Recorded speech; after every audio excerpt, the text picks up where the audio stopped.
नमस्कार दोस्तों, मैं डॉक्टर अभिषेक पाठक हूँ। मैं एक न्यूरोलॉजिस्ट हूँ, ट्रेन न्यूरोलॉजिस्ट हूँ। और आज मैं आपको एपिलेप्सी अर्थात मिर्गी के बारे में कुछ जानकारी देना चाहूँगा। मिर्गी को लेके हमारे देश और हमारे समाज में बहुत सारी भ्रांतियाँ हैं। कुछ लोग इसको ऊपरी मतलब एक अंधविश्वास के साथ जोड़ के देखते हैं। बहुत कम लोग इसको जानते हैं, इसके बारे में जानते हैं कि ना ये एक बीमारी है जो कि ठीक की जा सकती है। तो मैं आज आपको बताना चाहूँगा कि मिर्गी को 100% कंट्रोल किया जा सकता है। इसकी दवाइयाँ, बहुत सारी दवाइयाँ उपलब्ध हैं। ढेरों क्लास ऑफ ड्रग्स इसके आते हैं जो कि आज उपलब्ध है और ये कारगर है मिर्गी के रोकथाम में और मिर्गी को ठीक करने में।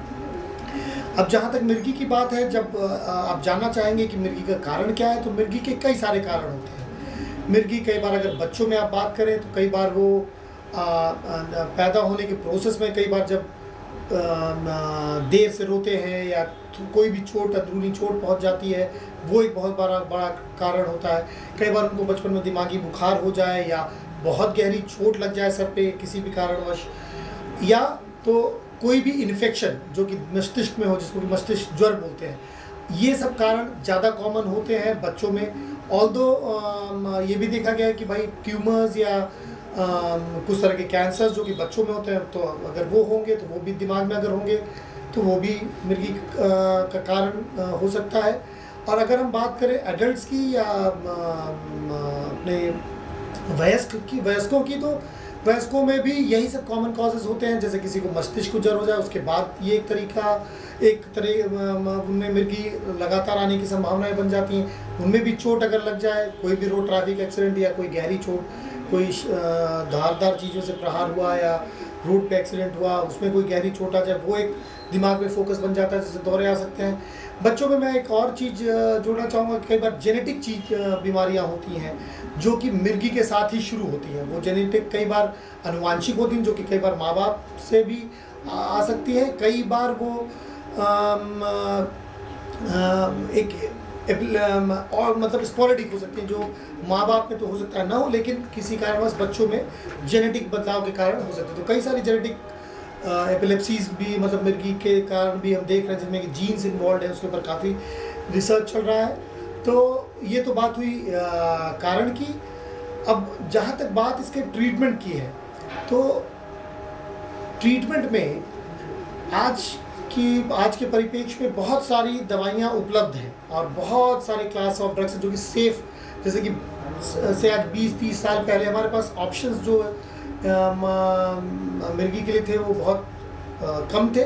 लेकिन साइंस के डेवलपमेंट के साथ, मेडिकल रिसर्च के डेवलपमेंट के साथ हमने देखा है कि मिर्गी में प्रयोग की जाने वाली दवाइयाँ जो है वो और ज़्यादा हैं हमारे पास आज के ऑप्शंस में, और वो ज़्यादा सेफ हैं, मतलब कुछ पुराने ड्रग्स के मुकाबले।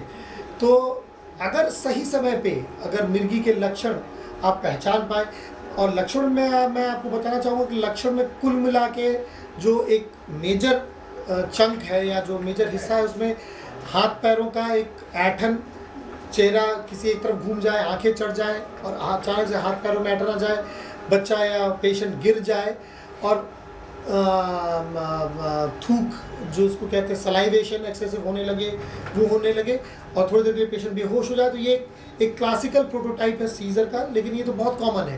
लेकिन इसके अलावा भी मैं आपको बताना चाहूँगा कि एपिलेप्सी या मिर्गी के एक अलग सिम्टम होते हैं जो कि बहुत ज़्यादा पकड़ी नहीं जा सकती जब तक कि आप न्यूरोलॉजिस्ट को न दिखाएं। जिसमें कि कई बार क्या होता है कि बच्चा अचानक से, या पेशेंट कोई भी पेशेंट अचानक से घूरने लगेगा किसी एक चीज़ को, या अचानक से हाथों से कुछ एब्नॉर्मल मूवमेंट करने लगेगा, जैसे कुछ पकड़ रहा है, कुछ बिन रहा है, ऐसे तरह के मूवमेंट्स करने लगेगा।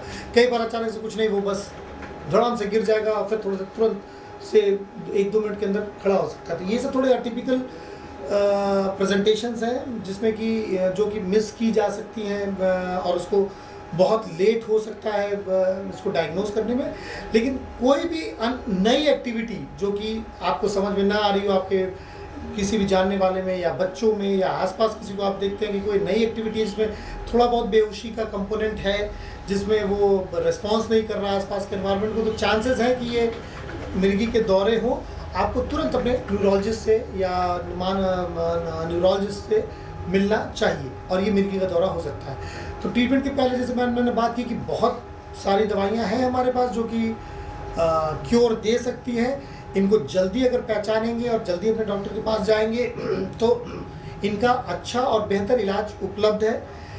दूसरी चीज़ है कि कई बार लोग क्या कहते हैं कि भाई मिर्गी के दौरे अगर कंट्रोल हो गए तो वो दवाई अपने आप बिना चिकित्सीय परामर्श के छोड़ देते हैं, जो कि बहुत गलत है, क्योंकि ऐसा करने से कई बार वो मिर्गी के दौरा बहुत ज़्यादा बढ़ जाता है, जिसको कि हम स्टेटस बोलते हैं, स्टेटस एपिलेप्टिकस, जिसमें पेशेंट लगातार दौरे आते रहते हैं और वो बेहोश रहता है, उसको फिर आईसीयू की ज़रूरत पड़ती है और कई बार उसमें मॉर्टेलिटी अर्थात उसकी मृत्यु भी हो सकती है। तो इसलिए बिना अपने चिकित्सीय या न्यूरोलॉजिस्ट के सलाह के दवाइयाँ कतई न रोके। और कई बार ये होता है कि भाई पेशेंट्स आते हैं कि कब तक चलाना है, तो उसके लिए भी डिपेंड करेगा कि भाई एपिलेप्सी या मिर्गी का कारण क्या है। कई बार दिमाग में गांठ, इन्फेक्शन का गांठ है जिसको कि एनसीसी कहते हैं, या टीबी का गांठ हो सकता है। तो कई बार इलाज के साथ जब गांठ चली जाती है तो कई बार 1 डेढ़ साल 2 साल के ऊपर दवाइयाँ बंद हो जाती है। लेकिन देखिए 1-2 साल का पीरियड सबके लिए नहीं होता, ये पेशेंट टू पेशेंट वैरी करता है, डॉक्टर टू डॉक्टर वैरी करता है। इसलिए आपको समझना पड़ेगा कि आपको न्यूरोलॉजिस्ट से सलाह लेनी पड़ेगी। लेकिन अमूमन देखा गया कि 1-2 साल में कई बार बंद हो जाती है। कई बार कुछ जेनेटिक प्रकार हैं जैसे JME, जिसमें कि बोला जाता है और हमने देखा है कि ज़िंदगी भर कई बार दौरों के लिए दवाइयाँ देनी पड़ती है पेशेंट्स को।